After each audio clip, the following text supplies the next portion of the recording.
Јас сум Антонио Павловски и ќе прочитам извадок од книгата Кон езерото на Капка Касабова, во превод на Бранислав Мирчевски.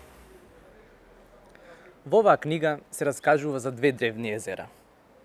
Има места заклучени во нашата ДНК, за кои е потребно многу време за да се откријат нивните контури, како што некои патувања се врежани во пейзажот на нашите дни, но е потребен цел ден живот за да бидат завршени. За мене е тоа така со овие две езера. Охридското езеро ме привлекува од најраното детство, зашто мојата баба Анастасија, мајка на мајка ми, беше оттаму и остана најважната личност во мојот живот, во оние рани години на моето детство. Како возрасна, многу пати помислував како најдобро да му се вратам на езерото, но и постојано чувствував дека не сум подготвена за тоа. За да се вратиш на местото каде што живееле твоите предци, треба да си подготвен да го видиш она што е полесно да го одречеш. Она што конечно ме натера да тргнам натаму е грижата дека времето врви по свое и дека при тоа може се да се случи и без мене.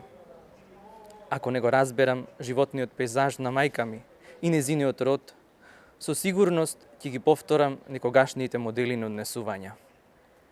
Сведочејки за граѓанските братоубиствени конфликти, политичките поделби помеѓу народите и внатре во самите нив, за патриархалната автократија и ревизионизам, за масовната емиграција и преселбите, сведочејки за сето тоа, ако не стадеме свесни дека и ние придонесуваме за преносот на нашето наследство, стануваме самите несвесни учесници во деструкцијата.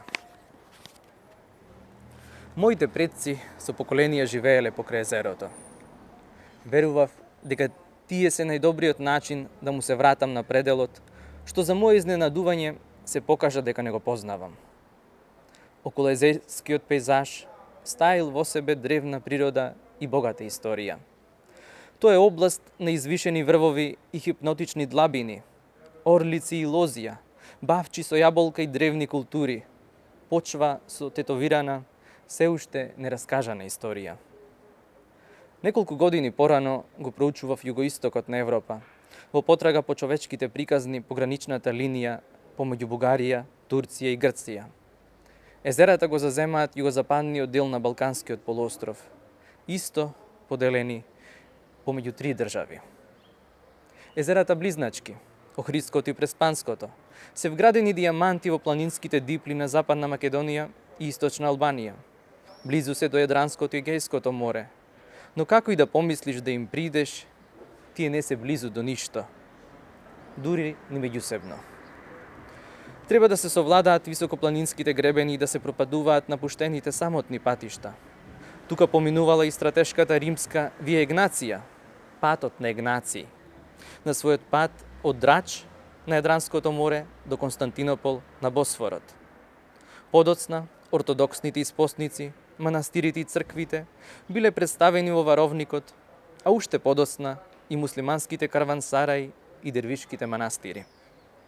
Благодарејќи на Вија Егнација, од средината на вториот век пред нашата ера, за светот да се поврзе со Рим, се користел пределот околу езерото.